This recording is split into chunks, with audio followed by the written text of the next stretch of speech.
Is your hip pain coming from your sacroiliac joint?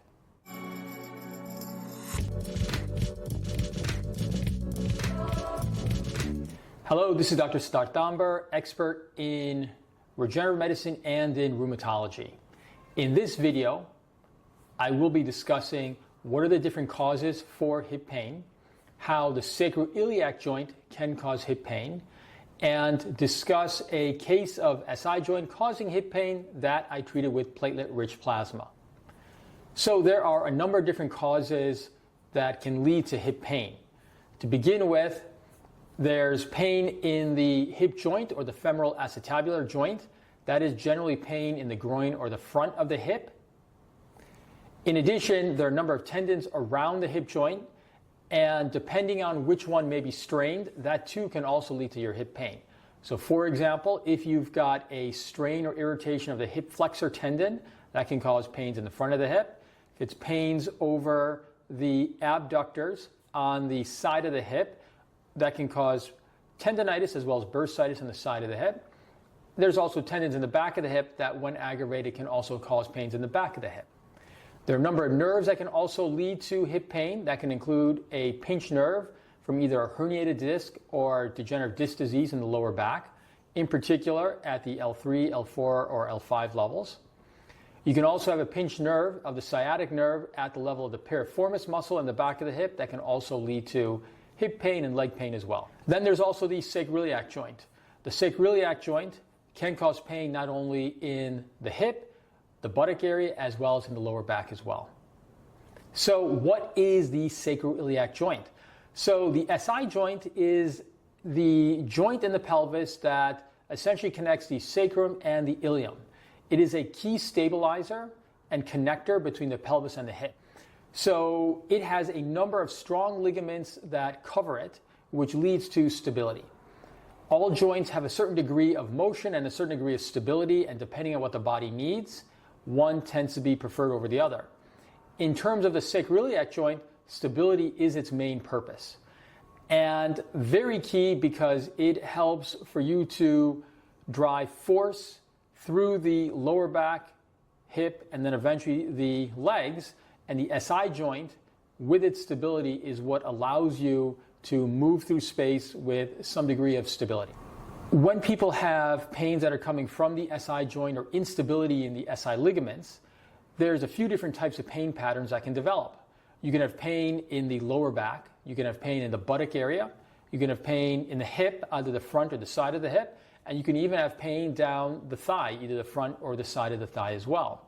So the SI joint, very key stabilizer, very key in terms of health for your pelvis and your hip and your back, and is a very common cause of pain as well. In particular, if you've had an injury or overstretch of the SI ligaments.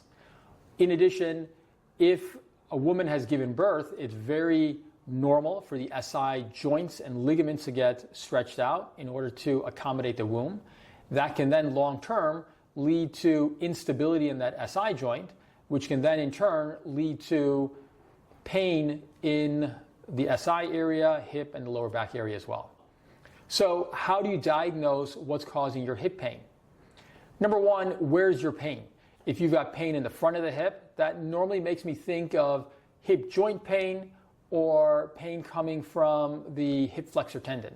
If it's pain along the side of the hip, I start thinking about tendinitis on the side of the hip, bursitis on the side of the hip, or possibly also coming from the lower back if there's a pinched nerve, or the SI joint as well. If it's pain in the back of the hip, SI joint, pinched nerve in the lower back are the things that I'm typically thinking about.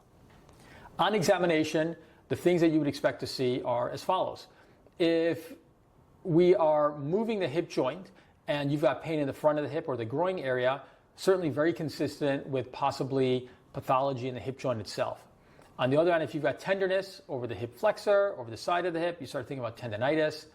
Tenderness over the SI joint, or pain in the back of the hip in the SI area as we're moving the hip, again, makes you think about SI joint pain. Of course, then there's also neurologic examination to see if you may have a pinched nerve coming from the lower back as well.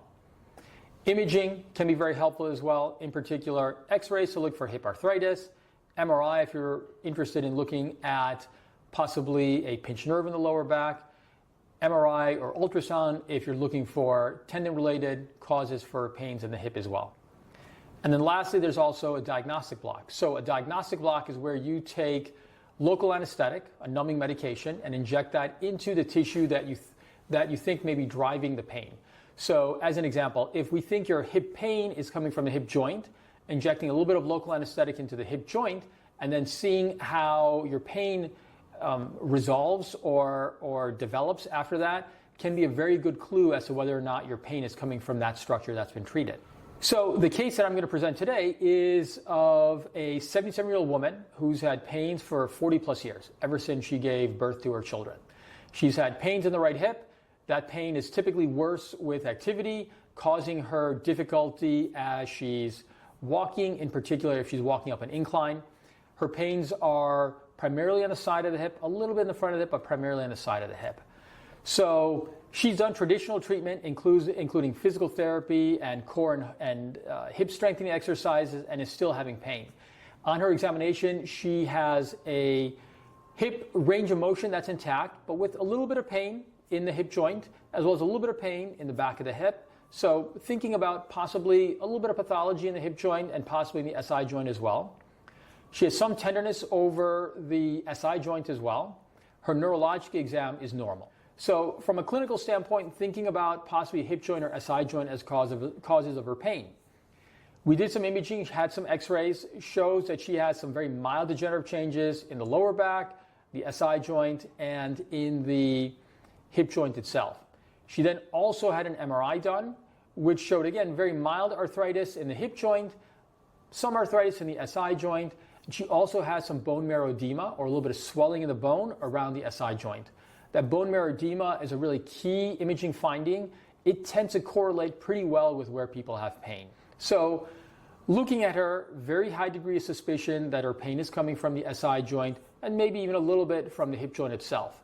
So we did a diagnostic block into the right SI joint, injected a small amount of local anesthetic into the right SI joint, and then basically watched how she did for the next couple days. She had a 75% improvement in pain of her hip pain from injecting that SI joint. So very suggestive that her pain is coming from the SI joint, and still a little bit of residual pain still there, possibly coming from the right hip joint itself as well. So she's already failed conservative treatments, meaning physical therapy, exercise, and activity modification. And so her next step was to utilize a treatment called platelet-rich plasma. Platelet-rich plasma is an orthobiologic or regenerative medicine treatment where we take a sample of your own blood, concentrate that into a high concentration of your own platelets, and then inject that into a tissue that's been damaged. What that does is as follows. Platelets, the growth factors on platelets stimulate your own local stem cells, which then starts a normal healing process. So by injecting it into a joint that's been damaged, we can help to reduce inflammation chronically, as well as optimize the cells within that joint. By injecting it into either the tendons or ligaments, you can help to strengthen those tissues, which then offers more stability into the joint that's affected, which then leads to less pain, better pain relief long-term, as well as better function and stability long-term as well. And then sometimes you can also inject platelets and platelet growth factors around the nerve if you think there's irritation around the nerve. In her case, we end up injecting the following structures. To begin with, we injected the right sacroiliac joint. So how do we know how do we actually know we're in the joint, and how do we know we're actually hitting the right structure? So in her case, we ended up using X-ray guidance to place a needle into the sacroiliac joint, inject a very small amount of dye to create what's called an arthrogram to make sure that we're in the right joint, and then injected a very high concentration of her own platelets, 14 times concentration, platelet-rich plasma into the SI joint to make sure we're hitting the right structure. We then injected the sacroiliac ligaments, the ligaments that are overlying the SI joint. We injected a combination of dextrose or sugar water, as well as platelet lysate, which are the growth factors from the platelets, to help strengthen those ligaments. We did that under ultrasound guidance. We then also, because I do think she has a little bit of pain also coming from the hip joint, we then also injected a high concentration of her own platelets into the right hip joint. We did that under a combination of ultrasound and X-ray guidance. And again, utilizing X-ray guidance to make sure that there's a little bit of contrast in the hip joint to confirm we're in the hip joint appropriately, and then injecting 14 times concentration of platelets into that hip joint as well. 1 month after treatment, she's 60% better. 3 months after treatment, she's 90% better. That's the typical way the platelet-rich plasma progresses. There's a slow progressive improvement over several months. In her case, she did really well for the next 3 years, where she had very minimal pain, was able to continue to do all her full activities, including walking and exercising, participating in 5K races and walks as well, really doing great. Again, reevaluated 3 years later because now she had a little bit more pain that was starting to redevelop. Once again, did platelet-rich plasma for her about a month ago. And again, my expectation is that she should once again do very well. So to really sum up, the sacroiliac joint, major contributor to hip pain as well as back pains. Key here is to get the right diagnosis through a good clinical evaluation, imaging if needed, and diagnostic blocks if needed, and then selecting a good healthy treatment like platelet-rich plasma to treat her SI joint pain that is causing her hip pain. Thank you for your time. Please give us a like, subscribe to the channel. Until we connect again, have a good day and live well. Bye-bye.